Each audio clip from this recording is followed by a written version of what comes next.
we are talking about career. I know it might sound like cliche, but today you really need to listen to this show.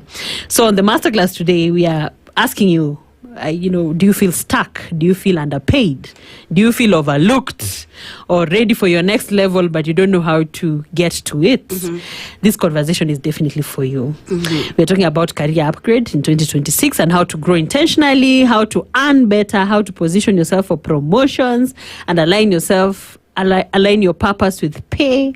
I'm talking about money. Yes. But there's more to it. Our guest today is none other than Sharon Musyoka. Sharon is a transformational speaker, founder, and business growth leader. After a decade in the corporate world, she discovered her true calling, helping professionals stuck in unfulfilling careers reconnect with purpose, courage, and vision.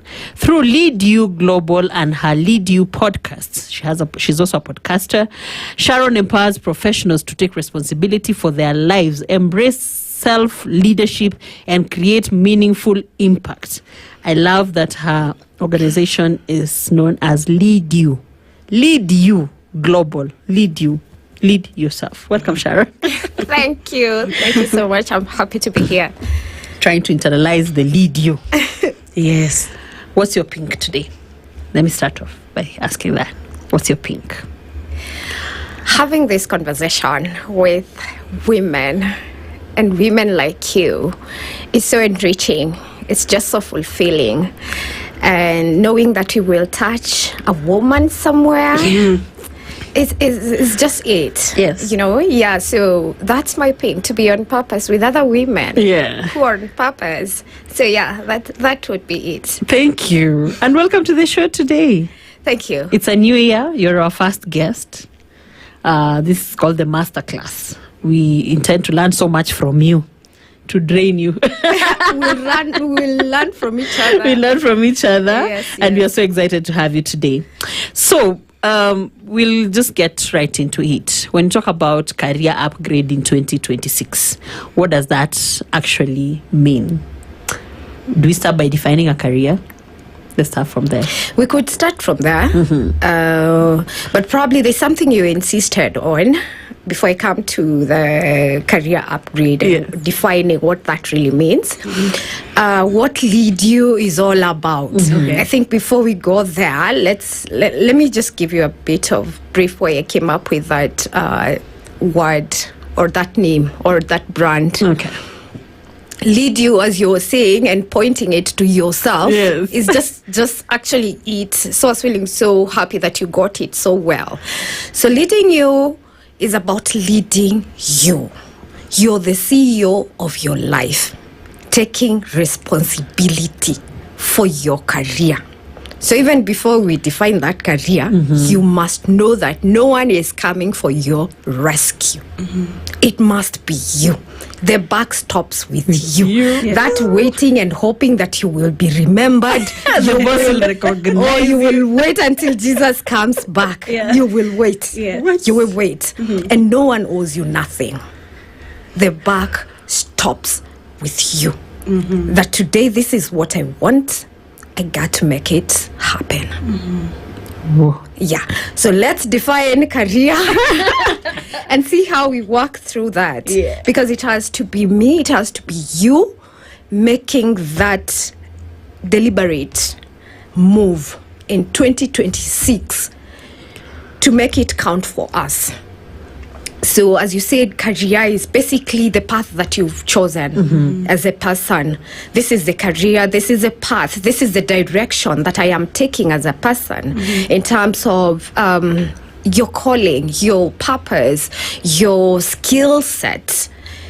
You're put into a line or into a direction based on those things. You're talented in something, so you find yourself following that as your career. So there's so many people who assume that career is just corporate and all that, but look at the people who are athletes. That they've grown a career. That's a career. They have built a career in running. The people who can sing very well, they built a career in music. And so it's also important for the listener to know that it's that diverse. It's the direction you choose based on what you trained in school, your skill set. From now, then you get employed, and then there's a path you've chosen. I will follow this path. Or it's from a talent. You're a good athlete. I've chosen that my life I will run forever, and I'm making a career out of it. And the other thing, it could be purpose, and that purpose ties to passion.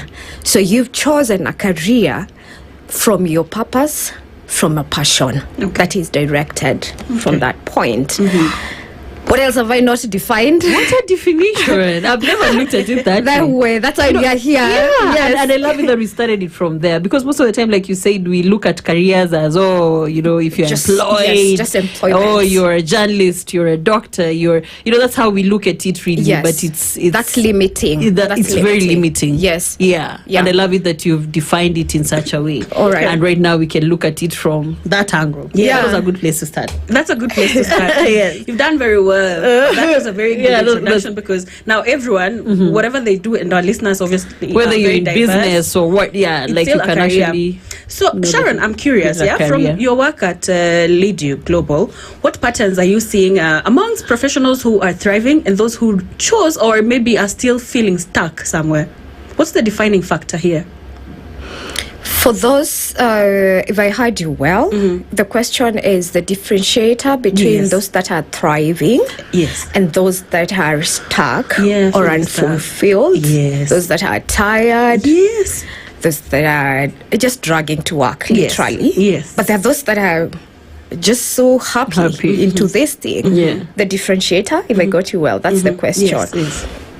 So in this Lead You conversation of finding meaning for yourself and leading yourself starts with knowing who you are. Because as human beings, we have needs.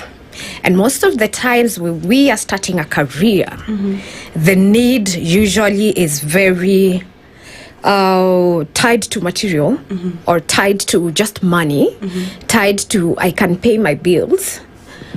It's tied to those basic things. But as we grow, there are parts of us now that start crying for recognition. That there is a part of us, of the person that we were created to become. It doesn't matter how much money you're earning. If that person is not fulfilling what they are called to do, then you're still not happy.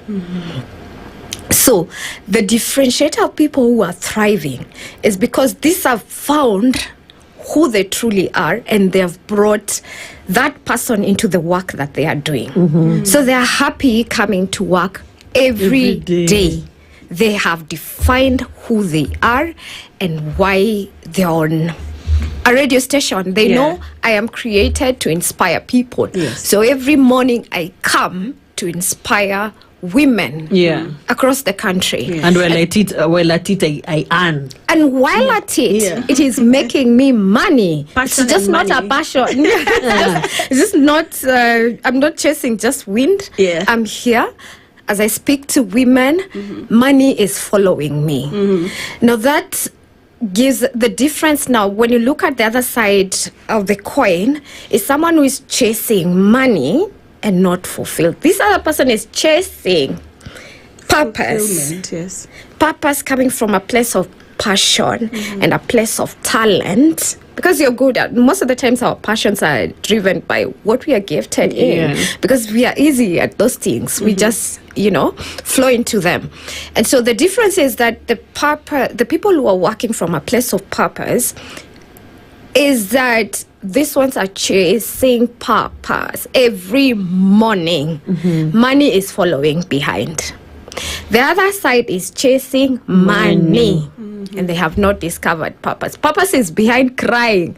I need to be heard.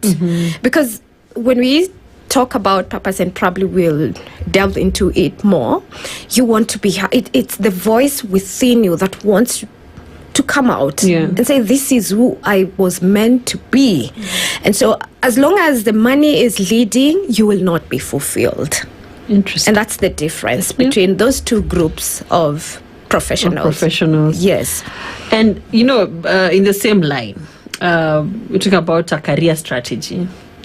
How important is it to have like a career strategy in this day and age compared to just working hard? Because a lot of people are working hard. You work so hard thinking that, hopefully it will pay off, but you really don't have like a strategy. How important is it to have a career strategy? Like a plan. That's what I'm hearing. Yeah. Did I answer you well, Ellen? Yes. on the part of she felt I could read. I read also a lot. I also read a lot. There's a question that you're still hanging. Please come back with it on the part where you feel like there's something you needed me to answer. So on the part of strategy for career, now what we are never prepared for is a life after school. We are very good when it comes to schoolwork and performing and the grades and getting the best of schools. But after that, I get my first job. I wanted to work the way school was working. So I'm working, I should get promoted in 2 years. You'll wait.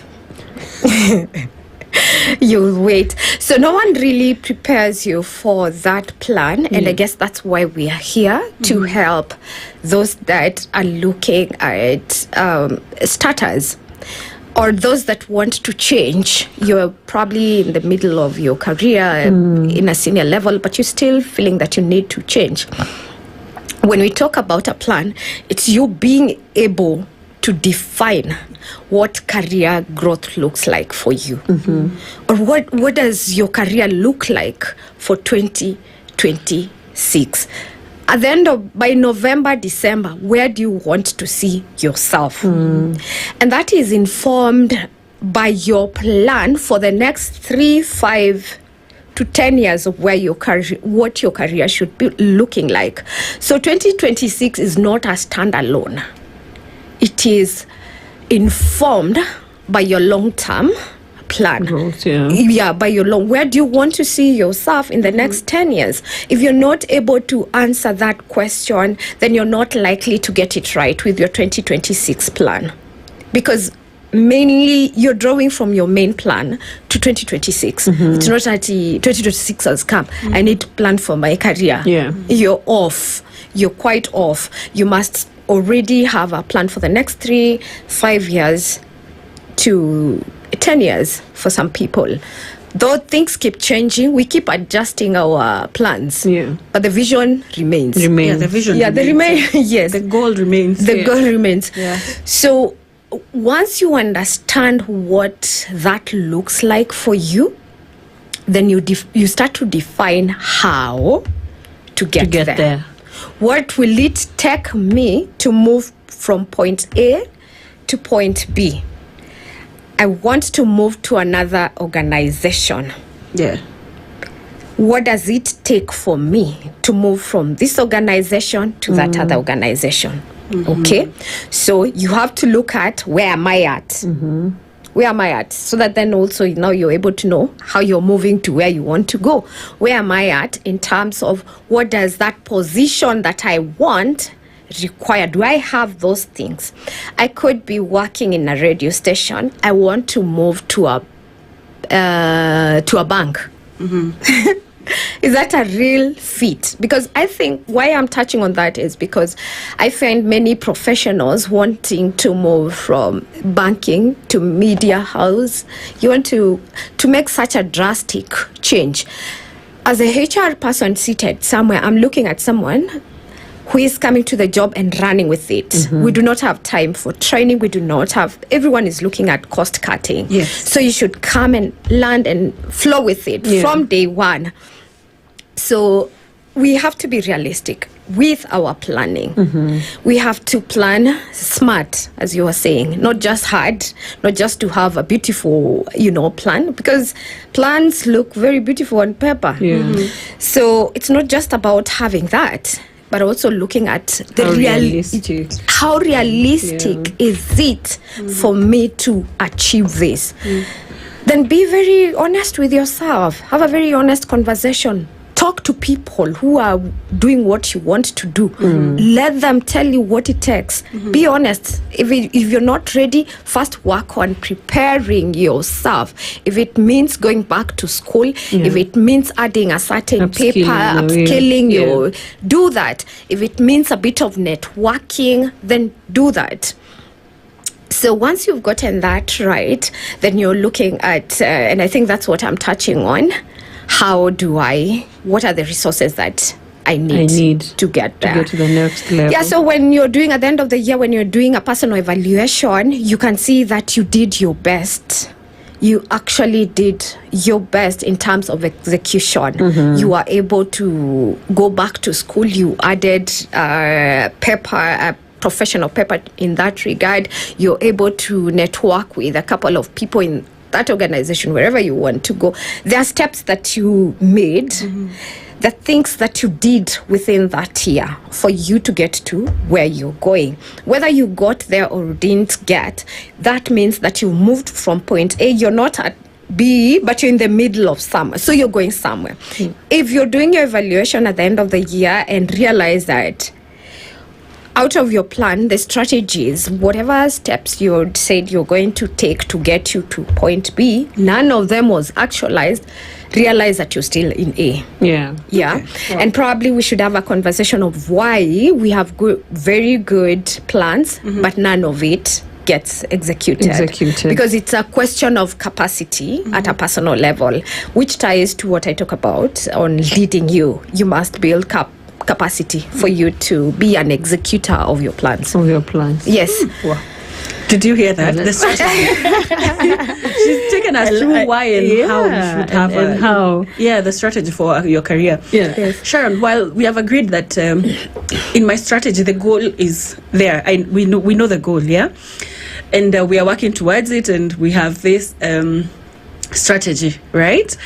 But I'm just curious as to how maybe how important is what are some of the early signs that I should look out for to know that I need a career upgrade. I don't mean maybe a salary review, I mean a career upgrade in whatever I do, and still within my strategy. A salary is not bad. Let's not hide. Let's not hide. So we want. It's not bad. Yeah. It's not bad. But when do you tell when you need an upgrade? What am I looking for? Is it something mental? Is it that I'm feeling, stuck? What is it? It's an insight. You'll be informed from within, because we are more than physical beings. We are first spirit beings. So what your spirit is telling you that I need to be doing my next thing is the correct thing. What is opposing that or fighting that is your mind, your heart, your emotions. So you're fighting it, but deep down your spirit is speaking, because we are first spirit beings before we are physical beings. So that voice that is telling you that is time and going around because you want to console yourself, you're telling everyone so that you feel nice about it. You go telling everyone, this is my last year here. Next year I'm gonna be skydiving. I'll be an instructor. Do you know the day you're moving, you don't even tell people? True. The day you're serious about it, you will not. It's not a conversation you're having with people. It is a wake up and I am going. Nothing is stopping me. But this thing of telling everyone it's my last year, please shut up. We are used to that vibe. They're not paying me enough.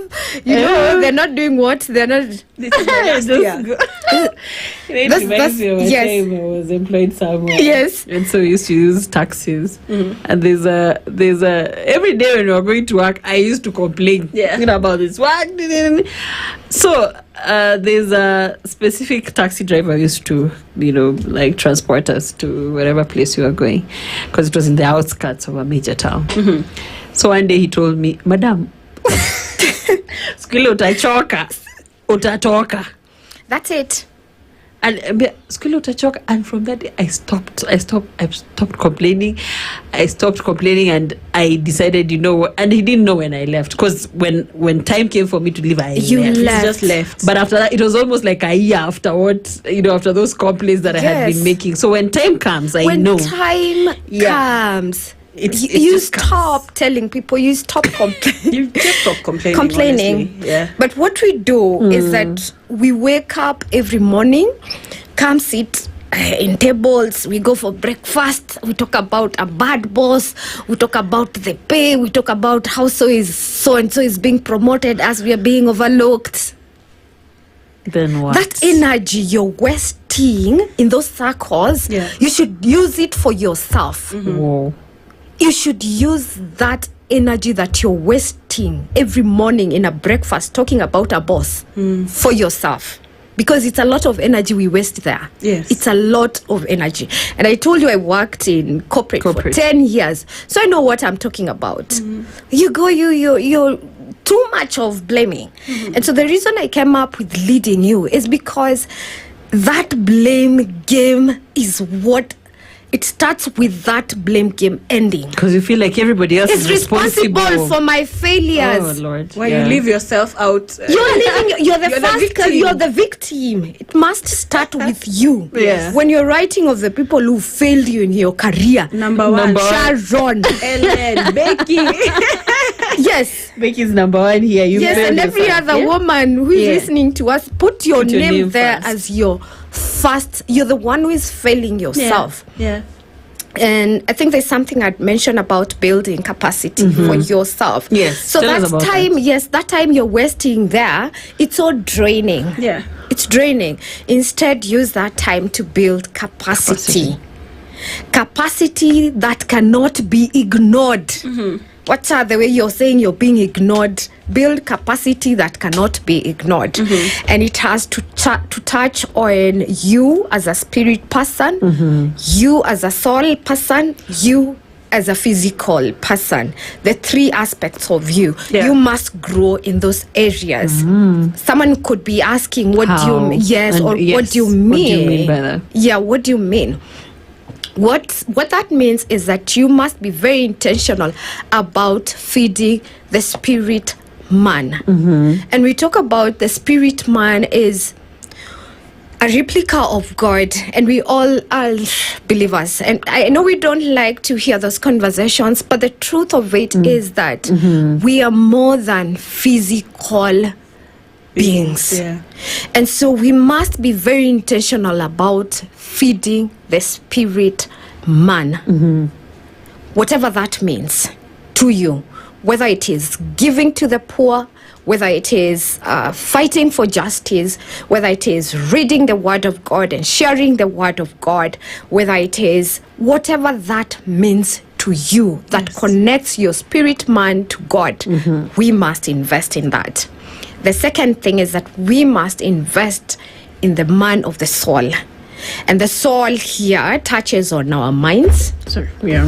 Touches on our minds, our emotions, and our will. But basically, our will is moved by how strong we've built around our emotions. And yes, our emotions and our minds. And in this journey, I've realized that there's something you want to say? No. Just continue. In fact, the will. Or you're still. I'll ask you about the will. Okay, I could see there's something you're thinking about. So when it comes to building yourself around those areas, and especially emotionally, a lot of us fail flat when it comes to emotional intelligence, when it comes to emotional wellness. We are so dry and negative. How do we grow emotionally and feeding ourselves emotionally? That's a long topic. That's our whole conversation, our whole show on itself. Yes. But it's ensuring that we are clean within. Whatever is denting us, it's this career thing that is not growing. It's you having a conversation around with yourself, a very honest conversation about what is hurting me in my place of work. What exactly is it the pay? Is it the people? What exactly is really hurting me? And dealing with it. So when we grow that capacity emotionally, also we are able to make decisions that are not emotionally attached. For example, like for me, when you have worked in one place for 10 years, that is home. The people that are there have become family. The attachment is real. The organization the attachment is so real. So you need to be very strong emotionally to make such a decision that I love this place. I love the people, but it's not adding up. I need to grow to the next level. So that's why also you find people are attached. I can't let go of a career in this bank. I can't let go of a career, in media. I can't let go of... we have to learn to be detached from things. And that's how we grow. Yeah, what's the third thing? We are say? from the spirit man, the soul, mind, emotions, and will. And then now we're moving to the third... building capacity. Yes, as a human being, as a physical being. Because yes, you have a spirit, you have a mind, but they do not exist on their own. There's this body that they exist on, that we have to take care of. And that's why you keep hearing people insisting on exercise. Because it boosts diet. Yes, the things that whatever we are feeding on our bodies also affects so much of our functionality and the decisions that we are able to make every day. When you start actively on a day, very active, your entire day is likely to be active. Yes. And so when it comes to the body, we're talking about exercise, we're talking about, did you say nutrition? We're talking about, taking care of the body in terms of health-wise, taking care of the body in terms of sleep. You must give yourself rest. And I know corporate, we like... We like running and chasing. We love that. In fact, I feel like it's almost a conversation every morning of, I slept for 5 hours. And I did only 4. Like, are we competing? Like you're competing. You're competing. Slept for less hours. Yes. What? No. It's so wrong. Work will never come to an end. Yeah. If you can do, and let me touch on something. If you do your 8 hours very well, for someone who is doing 8 to 5, these are 8 hours. Yes. These are usually 8 hours. Yes. If you can do 9 that... to 5. 9 to 5, If you can do those hours very well, you do not need to stay up to 6, 9. But the reason people overstay in the office... it's just for the boss to see them that I'm still working, but they've been doing nothing the entire Isn't it one of the ways to, to make sure you get like a promotion because you're working harder? That is the working hard conversation. You're not working hard, you're doing yourself a disservice because you did not work. You'll go home still feeling bad. Yeah. The reason you're extending from, instead of going home at 5, you want to extend to 8, is because you're feeling guilty. So you're trying to compensate for the guilt that you're feeling. And then you still end up not doing, because many people have left. You need people to, there was that proposal, you're working with someone else. You're not working on it alone. So people left. So at the end of the day, you still go home feeling so bad. You've left the office at 9, but you still haven't done much. If you're diligent with even 4 hours a day, you can do so much. Yeah. You can do so much. But a lot of the times we are bleeding on these other areas. That's why we are not able to concentrate on our work for like 4 hours. We'll bring you back for another conversation around that. Because, on wellness. I'm talking about employers. I don't want you to even talk to the employers. How do you maximize your employees' time? Because if they come in at that time, but you expect them to work within a certain, like you're saying, most corporates it's 8 hours. Yes. But within those 8 hours, how do you ensure that they maximize that time and you get the most out of them within that time? Not even about the employees, the employers. I'm laughing because Yes. this conversation about organization culture, about What exactly? it is us who created the employees. It's not even the employer. We like to blame it on the employers, but it is us. It's us who create the culture, the It office is us culture, who in whatever. create the culture. Yeah. Because we are competing. We want to look like the ones who are leaving the office late. We're the ones who come very early. We're the ones who are... We create it. Then we hate it. Yeah. Then we end up hating it. Oh so my God. much. And then we think it's the employer. Yeah. Sorry. And then we start saying Sorry. it's the employer. We give you some water. Yeah. It's us. We created it. We cutting each other's throats. Yeah. We are cutting each other's legs. We created it. Yes. What does the employer have to do with that? You were given a job. You came, slid into that culture. Who formed? It's these people who are here. Even that culture of it's tea break, it takes 2 hours. Yeah. It's lunch break, we are gonna take. It's us. Yes. It is us who creates Yeah. it.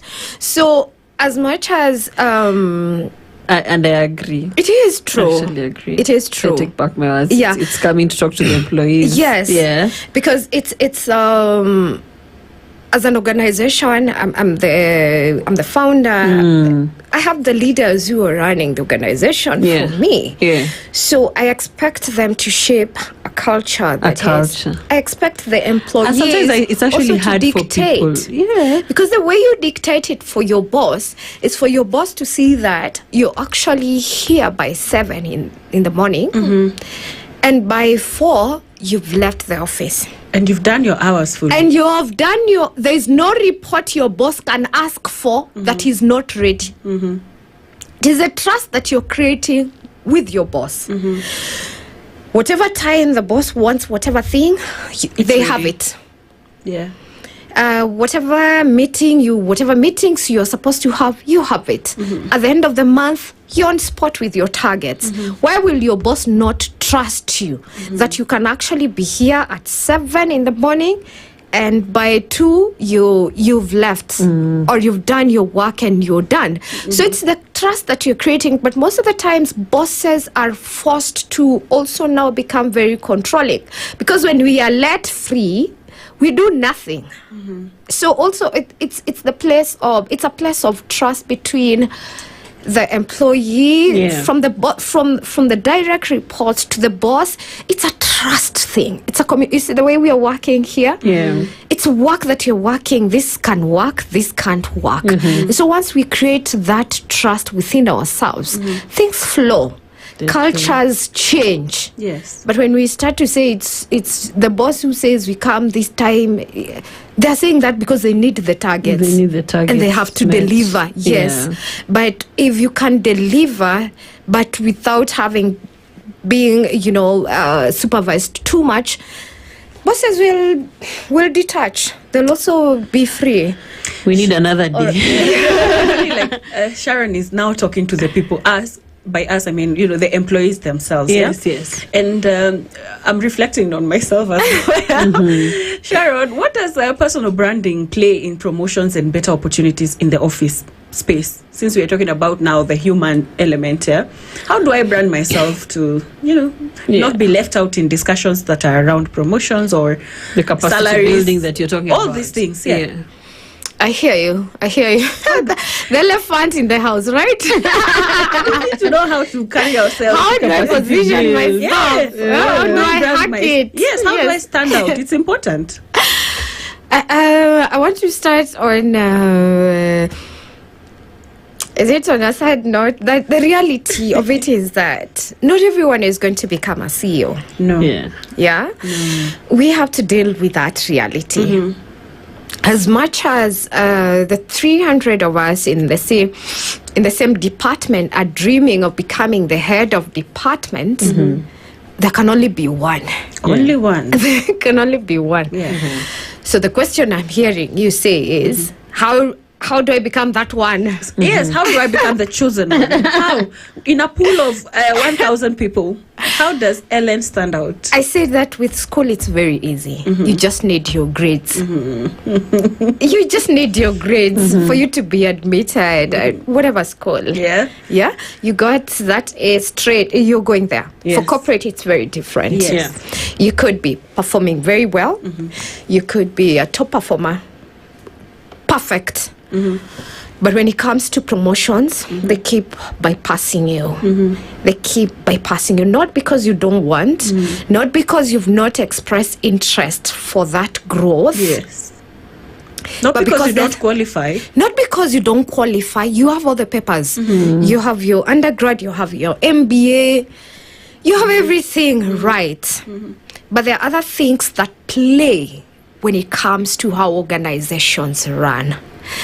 Reality, whether you want to buy into it or not, now that's your problem. Yeah. But the truth about organizations and how organizations work is that they work from a place of the vision that the leader is carrying. Okay, and so when it comes to execution, and that's an area that a lot of us fail, and that's why I've started from there. Yeah.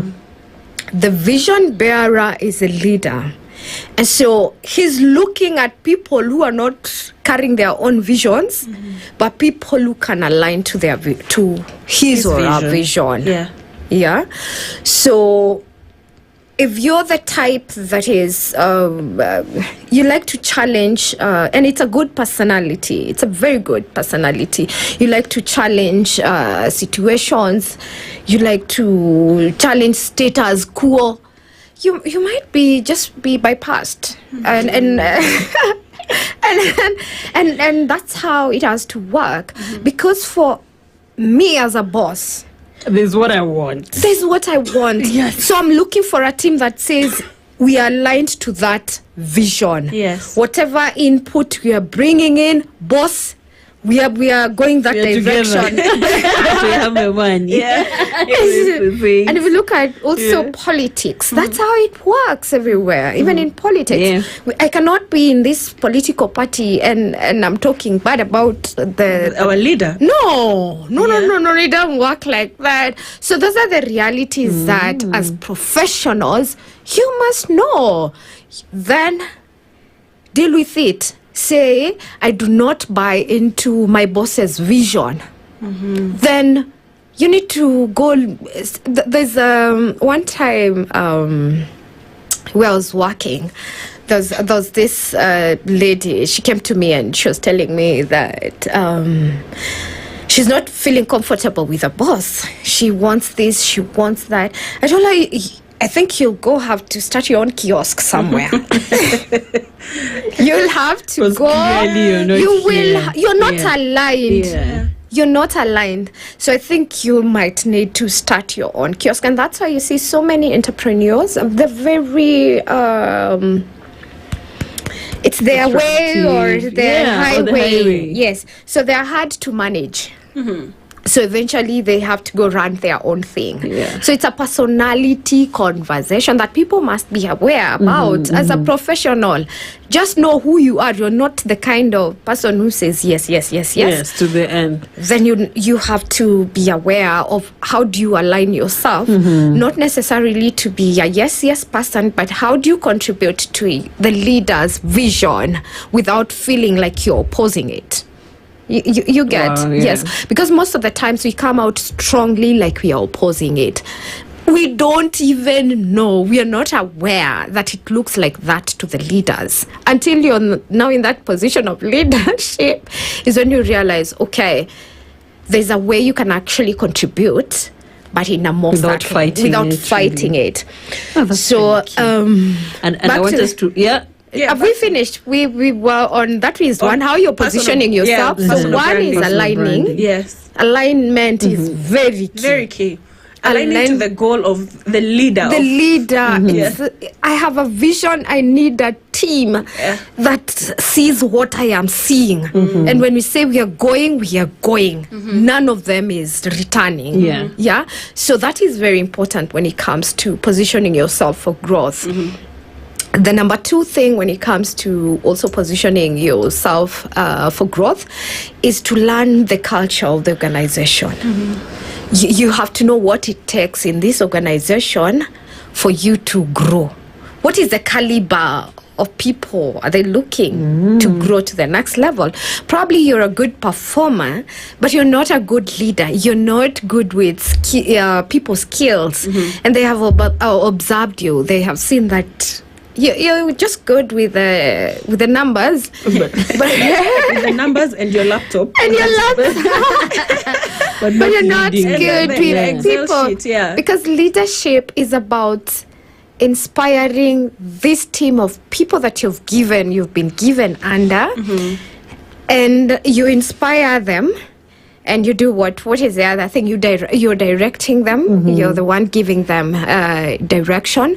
But also you have capacity to influence them to where you're going. So there are people who do not have that capacity to lead.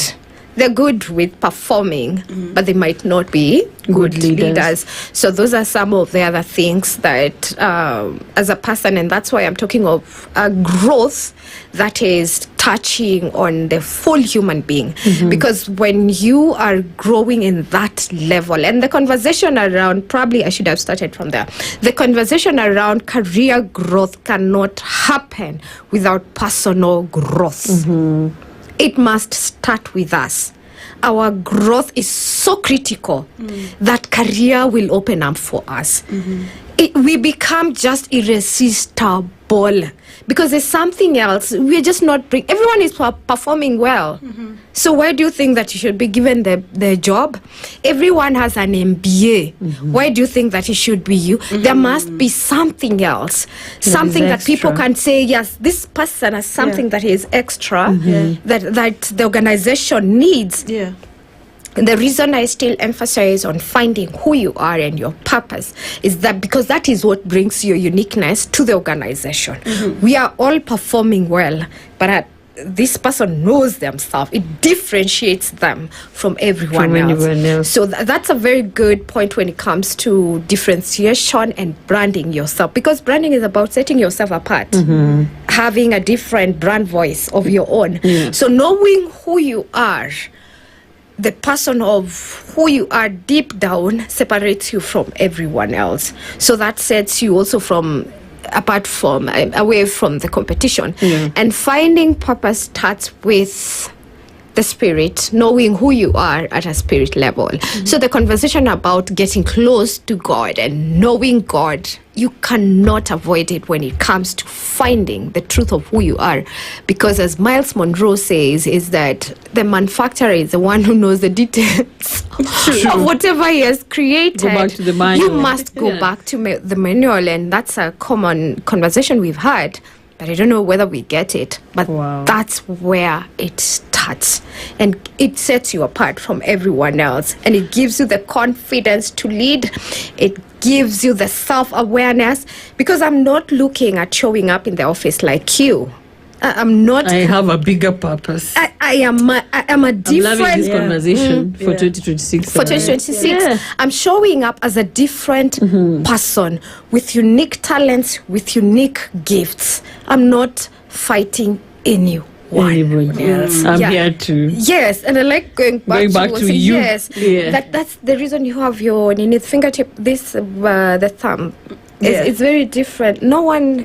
When you take this fingerprints in the police, it's because no one else has those much as yours. And I don't know how serious we take that when it comes to our unique. That's how unique we are. That's how unique we are. We need to finish up. It's already time. And I don't want you to. I hope I covered everything. What is the one career habit that you'd tell everybody to drop in 2026? Just in one liner, because we have less than a minute. Stop chasing career growth. Chase personal growth. Okay. Beautiful. Okay. You have to drop that because growth is going to start with us. But every year we start with, I want to grow. How are you growing yourself? Start with growing yourself. Self-leadership. Lead you first. Start by knowing yourself, your special identity, your different personalities. What makes you, you? Because that's the firmness that gives you that capacity to lead. And people can see that you're stable as a leader because leadership comes with a lot of challenges. So you have to be very stable when you're making decisions that are not emotionally aligned, but your mind is alert, your heart is alert. You're making very objective decisions. So stop the career chase. Chase yourself. Grow yourself first. Perfect place to end the conversation. Again, guys, you all had it, and you had it from Sharon. Please push and try to grow your purpose, not just chase a career. You had it here on The Pink Perspective on SpiceFM.